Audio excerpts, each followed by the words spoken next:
Configuring your website in SmartFTP. This tutorial assumes you already have SmartFTP and have it running on your computer, but not connected to another server.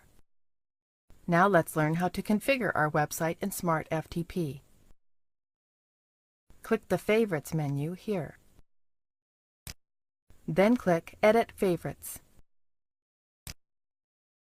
The Favorites window opens. Now click the New Folder icon here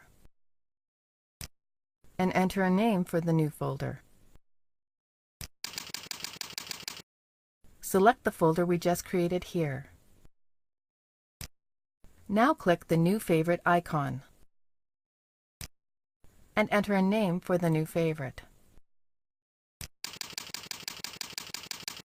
Now we must configure the properties of the new favorite we're creating. With the new favorite selected, click the Properties icon here. The Properties window opens. Now we have to fill in the details of our website so SmartFTP can connect to it via FTP. Type the FTP address of the website here. Note, if the domain name has not yet propagated, you'll have to enter the website's IP address instead of the domain name.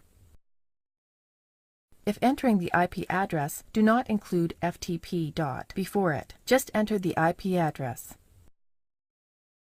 Now enter the website's FTP username and password in the boxes here.